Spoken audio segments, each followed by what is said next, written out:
Good morning, everyone. Today we're learning chapter Life, Chai, 18. Chapter 18 in Tanya. I'm going to give a quick overview. Today is Wednesday, the 29th of Tevis, which marks tomorrow as Rosh Chodesh Shavat. We look forward to that. Chodesh is always a very special time. Chapter 18 in Tanya. We're now introduced to the Yid's innate love. We talked about the lower level of love. Now we're going to talk about a deep, passionate love, a new paradigm in the path of achieving love of Hashem, unlike the previous method, which required it to be self-generated mentally. This is a Jew's natural inheritance from our forefathers, imbuing each future soul with this inborn quality. It only needs to be aroused. Every Yid has the ability to love Hashem. You just got to wake it up. It transcends reason and is therefore not limited to or not necessarily generated by the mind or the thought process. In today's lesson, every single Yid has a hidden love towards Hashem, which makes it easy for every Jew to be very near Kikar Velecha, very near to God. And today's Tanya lesson is sponsored in loving memory of Yudis Bas Avi Tzvi. It's Adam Schneider's mom. Today's her yahrzeit, and her neshama should have an aliyah. Perek Yud Ches. Chapter 18. So we already talked yesterday about Kikar Velecha in the last couple of days, how this thing is very near to you. We broke that down. Now we're going to explain more why it says Ma'oid in the pasuk of Kikar Velecha Davar Ma'oid. This thing is very near. Why not just, it's near to you. You could do it. It makes it a little easier if it's just near to you versus it's very near to you. How's it very near to me?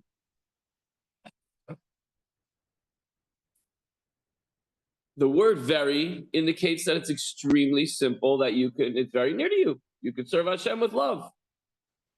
Sorry,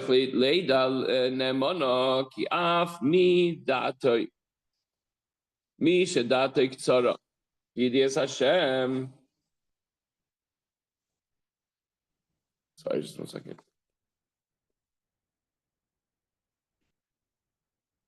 One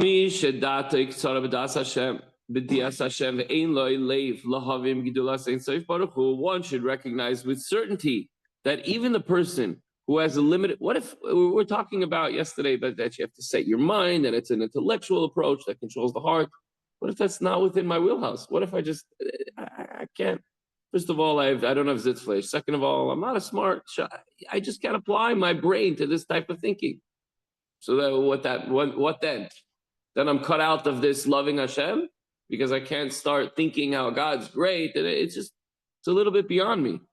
But even a person who has very limited understanding of God's greatness. So he lacks the materials necessary for meditation. And you might think that he has no heart to comprehend the greatness of Hashem. His mind and his heart are not suited to meditation, so that he lacks the tools of meditation. The person is unable to produce through meditation a love and fear of Hashem, even of his mind and understanding alone. So if that's the case, how is it going to lead to a passionate, vibrant, fiery love for Hashem? Alpha Bikain. Nevertheless, we learn love. But we already learned that this thing is very near to you, and you could do it. And you can keep from transgressing a prohibition, and you can make sure to learn Torah, which is counterbalances them all, and you can fulfill all the commandments with your mouth and your heart. From the depths of your heart, you could fulfill everything that Hashem wants you to do. So how could that be if I'm just not the type of person either that knows how to meditate or is able to sit down and set your mind and start thinking? I understand that. So the love and the fear of which Alter Rebbe will now speak of are emotional in the full sense of the word. In this particular case, Alter Rebbe is going to lay out, you don't need to sit and focus too much with your mind. This is the hidden love. You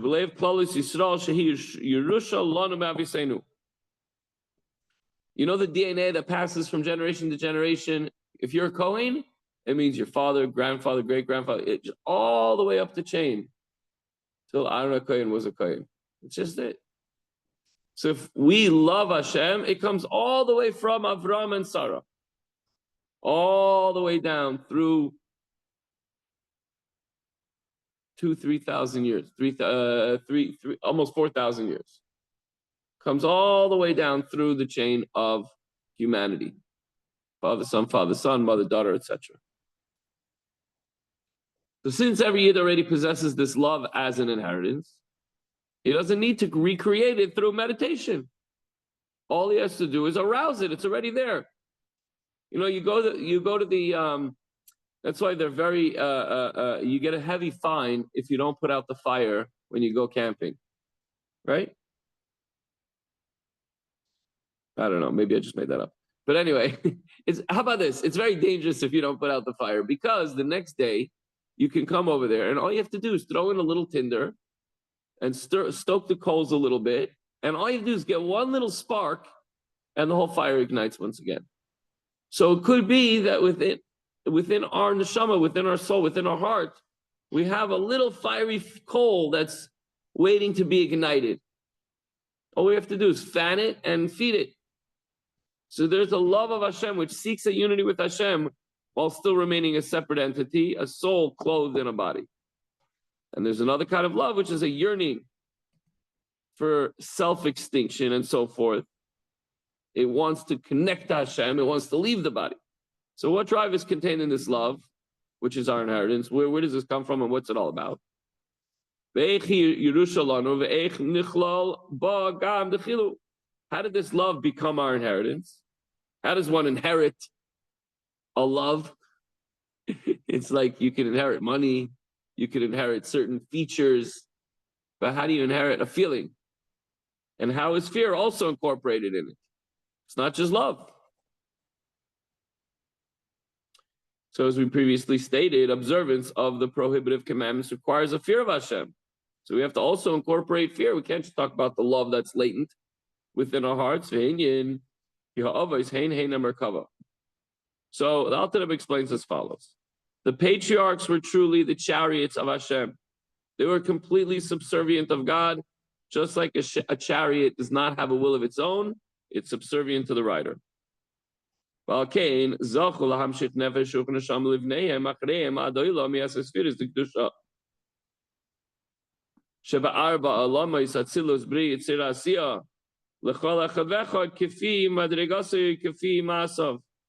the forefathers and mothers, privileged and merited, drawing down for all future generations and all their descendants forever, a nefesh, ruach, and a neshama from the 10 holy spheres of the 4 worlds of Atzilus, Bria, Yitzira, and Asiya. In which of the 4 worlds and from which sphere within these worlds does the soul generate? Each one comes from a different one.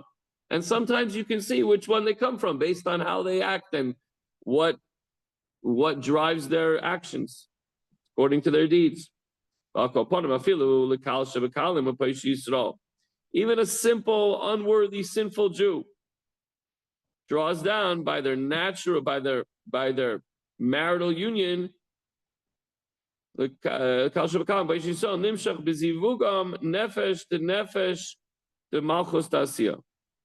nefesh from the level of nefesh of malchus dasiya, the attribute of royalty in the world of action. It's a lower level, but it's still something. We're connected. That means to say that the union of every Jewish couple, no matter how low their spiritual level, brings forth a soul from, at the very least, this level of holiness, even though it's a low level. And this low level of nefesh to malchus dasiya, for Asiya is the lowest of the 4 worlds, and malchus is the lowest sphere within the world. I just want to give you an example. I don't know if it's a perfect example, but you know, if you went to the Rebbe's Farbrengen in 770, and I was able to be there many times as a child and growing up as a teenager, it was always a tremendous push to get in. It was packed. I'm sure, I don't know, I don't want to get into the fire hazard issue or room capacity or whatever. If you see the pictures, like, and they have today also other Rebbe's that Farbreng, and then the room is just packed, right? No matter how big they make these shows, they're always going to be packed. So everybody was vying for a better place, and people had their place where they were. This one had a place down there from the Fabring, and this one sat over there. My father also had a place as a bacher. And when you leave town, which he did after he got married, you lose your place. But you don't lose your place. You hand it over to someone else. But what happens when you come back? The guy who you gave it to, he doesn't want to lose his place that became his place because he inherited it from you. So he stays, and then you come, and everybody just squeezes in. And now, what if it's so full you can't get in? I mean, I think everyone got in, like the Beis Hamikdash. You figure out a way how to squeeze in.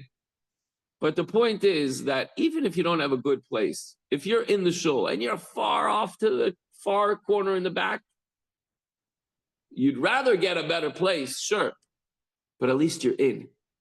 You hear the words, you experience the feeling, you can smell the smells, hear the sounds, see the sights. We're in. And the same is true for, maybe this is a mashal I was thinking, for the neshama. A neshama of yid. It might be the lowest yid. We were talking about yesterday, a couple days ago, a person who keeps on sinning, and you have to do tshuva yesterday. You have to do tshuva before you're able to jump back into the Beinoni mode. You got to regret what you did, but at least you're in. You're in. You're a direct descendant of Avraham, Yitzchak, and Yaakov, and you have a neshama, and you are connected to the Eibishter. All you have to do is open up your eyes, open up your ears, stoke the fiery flames in your soul, and you'll once again be in God's embrace and that love and that fear, and to be able to fulfill the mandate that God and the responsibility that God put upon us to do the mitzvahs, to learn the Torah, and to be a good Jew, to be a light unto the nations. So even if you're on the lowest level of holiness in the world of Asiyah, since Malchus is one of the 10 holy spheres, and since holiness is the realm of unity, where every level is comprised of all other levels, of all of the levels. It, the lowest level of Asiyah is compounded of all the other levels of Asiyah, including Chachma Asiyah. You say, oh, you don't have a good place up there. What do you mean?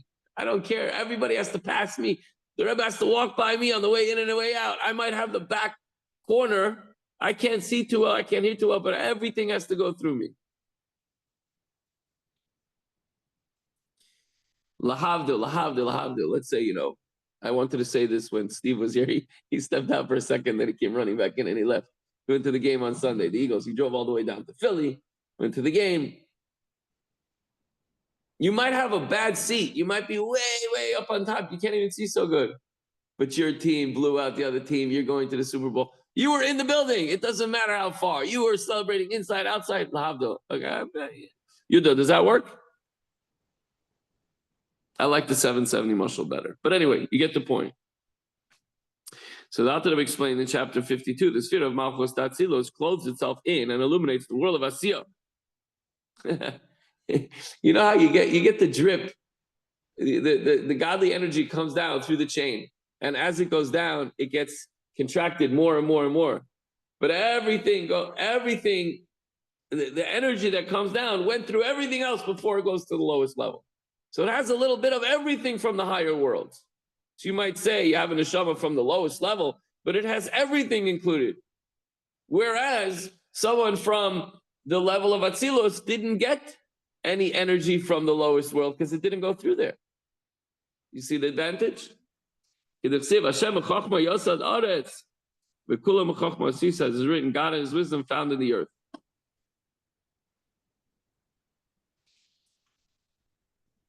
And it further says, in wisdom you have made them all. The words made indicates that Chachma is enclosed in Asiyah and action. V'nimtza, and it comes out, Ki ein soif baruch hu melubash b'chinas Chachma shebenefesh Adam yiyeh mi sheyiyeh mi Yisrael. So we see that the light of HaKadosh Baruch Hu is garbed in the faculty of wisdom in the human soul, of whatever sort of Jew he may be.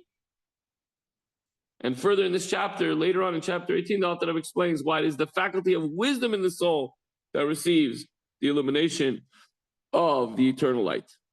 B'chinas hachachma sheba, im oid ein soif baruch hu ha'melubash ba, mispashetes b'chol b'chinos hanefesh kula la'achiyosah b'chinas reisha ad b'chinas ragla. in turn, the soul's faculty of wisdom, together with the light of the Blessed Ein Sof that is garbed in it, suffuses all the levels of the soul in its entirety, from head to foot, as it were, from the highest level to the lowest level, to animate them with God's vitality. As it is written, wisdom gives life to those who possess it. So the soul, which possesses the faculty of wisdom, receives its life by means of this faculty.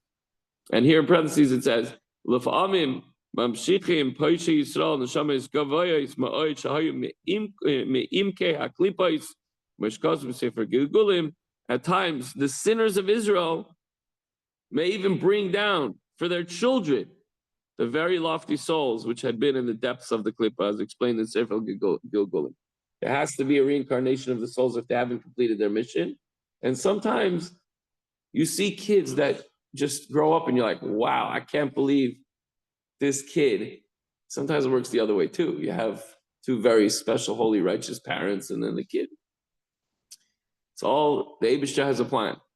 But here it's showing that even people who are wicked, who aren't fulfilling it, suddenly their kid not only becomes a Baal Tshuva, but becomes a Talmud, a Masmid, learns and davens and really, the highest level of a Beinoni, a Tzaddik, and becomes one of the Gedolei Yisrael of the generation. So, Chavra, we are descendants of our Jewish forefathers and mothers. And we received an inheritance from them, which is sometimes concealed, but is our connection to HaKadosh Baruch Hu. All we have to do is fan those flames, stoke it. How do we do that? Sitting down, learning, showing up. All you have to do is be in. You show up to Minyan, there's no way you can't be affected somehow. You hear a Kedusha, you hear a Baruch Hu, you hear a little bit different Torah. So, Randy, Yuda, you guys got it? Steve, Adam? Your mother's with us, learning with us, because the neshama is not limited to time and space the way we are. The neshama should have an aliyah. You should continue to give her tremendous nachas. You, your family, your children, grandchildren, and all of Klal Yisrael should march together to the holy city of Jerusalem very soon with the coming of Mashiach Tzidkenu. Amen.